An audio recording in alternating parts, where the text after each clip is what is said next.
അപ്പസ്തോലന്മാരുടെ പ്രവർത്തനങ്ങൾ അധ്യായം 22. യഹൂദരോട് പ്രസംഗിക്കുന്നു. സഹോദരരെ, പിതാക്കന്മാരെ, നിങ്ങളോട് എനിക്ക് പറയാനുള്ള ന്യായവാദം കേൾക്കുവിൻ. ഹെബ്രായ ഭാഷയിൽ അവൻ തങ്ങളെ അഭിസംബോധന ചെയ്യുന്നത് കേട്ടപ്പോൾ അവർ കൂടുതൽ ശാന്തരായി.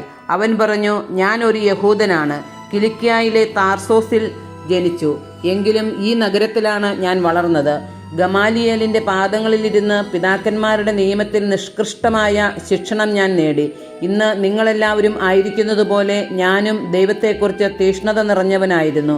പുരുഷന്മാരെയും സ്ത്രീകളെയും ബന്ധിച്ച് കാരാഗൃഹത്തിൽ അടച്ചുകൊണ്ട് ഈ മാർഗത്തെ നാമാവിശേഷമാക്കത്തക്ക വിധം പീഡിപ്പിച്ചവനാണ് ഞാൻ. പ്രധാന ആചാര്യനും ജനപ്രമാണികളുടെ സംഘം മുഴുവൻ തന്നെയും എനിക്ക് സാക്ഷികളാണ്. ദമാസ്കസിലുള്ളവരെയും ബന്ധനത്തിലാക്കി ജെറുസലേമിൽ കൊണ്ടുവന്ന് ശിക്ഷിക്കുന്നതിനു വേണ്ടി ഞാൻ അവരിൽ നിന്ന് സഹോദരന്മാർക്കുള്ള കത്തുകളും വാങ്ങി അവിടേക്ക് യാത്ര പുറപ്പെട്ടു. മാനസാന്തര കഥ. ഞാൻ യാത്ര ചെയ്ത് മധ്യാഹ്നത്തോടെ ദമാസ്കസിനടുത്തെത്തിയപ്പോൾ പെട്ടെന്ന് സ്വർഗത്തിൽ നിന്ന് ഒരു വലിയ പ്രകാശം എൻ്റെ ചുറ്റും വ്യാപിച്ചു. ഞാൻ നിലത്തു വീണു. എൻ്റെ സ്വരം എന്നോട് ഇങ്ങനെ പറയുന്നത് കേട്ടു: സാവൂൾ, സാവൂൾ, നീ എന്നെ പീഡിപ്പിക്കുന്നത് എന്തുകൊണ്ട്? ഞാൻ ചോദിച്ചു, കർത്താവേ, അങ്ങ് ആരാണ്? അവൻ പറഞ്ഞു, നീ പീഡിപ്പിക്കുന്ന നസ്രായനായ യേശുവാണ് ഞാൻ. എൻ്റെ കൂടെ ഉണ്ടായിരുന്നവർ പ്രകാശം കണ്ടു, എന്നാൽ എന്നോട് സംസാരിച്ചവൻ്റെ സ്വരം കേട്ടില്ല. ഞാൻ ചോദിച്ചു, കർത്താവേ, ഞാൻ എന്തു ചെയ്യണം? കർത്താവ് എന്നോട് പറഞ്ഞു, എഴുന്നേറ്റ് ദമാസ്കസിലേക്ക് പോവുക. നിനക്ക് വേണ്ടി നിശ്ചയിക്കപ്പെട്ടിരിക്കുന്നത് അവിടെ വെച്ച് നിന്നോട് പറയും. പ്രകാശത്തിൻ്റെ തീക്ഷ്ണത കൊണ്ട് എനിക്കൊന്നും കാണാൻ സാധിക്കാതെ വന്നപ്പോൾ എൻ്റെ കൂടെയുണ്ടായിരുന്നവർ കൈക്ക് എന്നെ നടത്തി. അങ്ങനെ ഞാൻ ദമാസ്കസിലെത്തി. അവിടെ താമസിച്ചിരുന്ന സകല യഹൂദർക്കും സുസമ്മതനും നിയമം അനുസരിക്കുന്നതിൽ നിഷ്ഠയുള്ളവനുമായിരുന്ന അനനിയാസ് എന്ന ഒരു മനുഷ്യൻ എൻ്റെ അടുത്ത് വന്ന് പറഞ്ഞു, സഹോദരനായ സാവൂൾ, നിനക്ക് കാഴ്ച തിരിച്ചു കിട്ടട്ടെ. ഉടൻ തന്നെ എനിക്ക് കാഴ്ച തിരിച്ചു കിട്ടുകയും ഞാൻ അവനെ കാണുകയും ചെയ്തു. അവൻ പറഞ്ഞു, നമ്മുടെ പിതാക്കന്മാരുടെ ദൈവത്തിൻ്റെ ഹിതമറിയാനും നീതിമാനായവനെ ദർശിക്കാനും അവൻ്റെ അധരത്തിൽ നിന്നുള്ള സ്വരം ശ്രവിക്കാനും നിന്നെ അവിടുന്ന് നിയമിച്ചിരിക്കുന്നു. നീ കാണുകയും കേൾക്കുകയും ചെയ്തതിനെക്കുറിച്ച് എല്ലാ മനുഷ്യരുടെയും മുമ്പാകെ അവനു നീ സാക്ഷിയായിരിക്കും. ഇനി നീ എന്തിനു കാത്തിരിക്കുന്നു? എഴുന്നേറ്റ് സ്നാനം സ്വീകരിക്കുക. അവൻ്റെ നാമം വിളിച്ചപേക്ഷിച്ചുകൊണ്ട് നിന്റെ പാപങ്ങൾ കഴുകിക്കളയുക.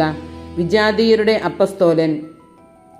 ഞാൻ ജെറുസലേമിൽ തിരിച്ചു വന്ന് ദേവാലയത്തിൽ പ്രാർത്ഥിച്ചു കൊണ്ടിരിക്കുമ്പോൾ എനിക്കൊരു ദിവ്യ അനുഭൂതി ഉണ്ടായി. കർത്താവ് എന്നോട് ഇപ്രകാരം സംസാരിച്ചുകൊണ്ട് നിൽക്കുന്നത് ഞാൻ കണ്ടു. അവൻ പറഞ്ഞു, നീ വേഗം ജെറുസലേമിന് പുറത്തു കിടക്കുക, കാരണം എന്നെക്കുറിച്ചുള്ള നിന്റെ സാക്ഷ്യം അവർ സ്വീകരിക്കുകയില്ല. ഞാൻ പറഞ്ഞു, കർത്താവെ, ഞാൻ സിനഗോഗുകൾ തോറും ചെന്ന് നിന്നിൽ വിശ്വസിക്കുന്നവരെയെല്ലാം ബന്ധനസ്ഥരാക്കുകയും പ്രഹരിക്കുകയും ചെയ്തിട്ടുണ്ടെന്ന് അവർക്ക് അറിയാം.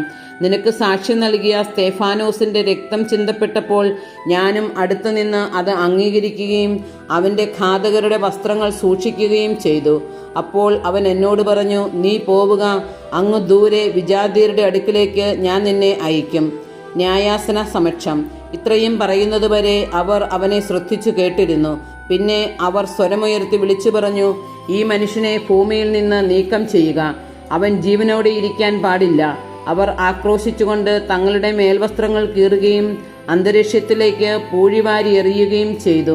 അപ്പോൾ സഹസ്രാധിപൻ അവനെ പാളയത്തിലേക്ക് കൊണ്ടുവരാനും എന്തു കുറ്റത്തിനാണ് അവർ അവനെതിരായി ആക്രോശിക്കുന്നതെന്ന് അറിയാൻ വേണ്ടി ചമ്മട്ടി കൊണ്ടടിച്ച് തെളിവെടുക്കാനും കൽപ്പിച്ചു.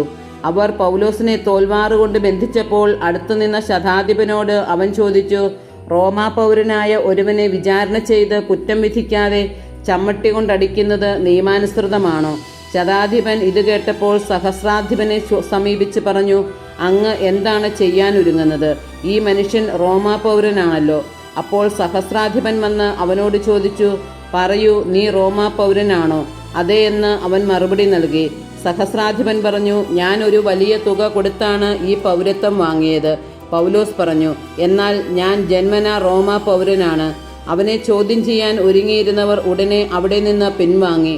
പൗലോസ് റോമാ പൗരനാണെന്നറിഞ്ഞപ്പോൾ അവനെ ബന്ധനസ്ഥനാക്കിയതിൽ സഹസ്രാധിപനും ഭയപ്പെട്ടു. യഹൂദന്മാർ അവൻ്റെ മേൽ കുറ്റാരോപണം നടത്തുന്നതിൻ്റെ യഥാർത്ഥ കാരണം കണ്ടുപിടിക്കാൻ ആഗ്രഹിച്ചുകൊണ്ട് പിറ്റേ ദിവസം സഹസ്രാധിപൻ അവനെ മോചിപ്പിച്ചു. എല്ലാ പുരോഹിത പ്രമുഖന്മാരും ആലോചനാ സംഘം മുഴുവനും സമ്മേളിക്കാൻ അവൻ കൽപ്പിച്ചു. പിന്നീട് പൗലോസിനെ കൊണ്ടുവന്ന് അവരുടെ മുമ്പിൽ നിർത്തി.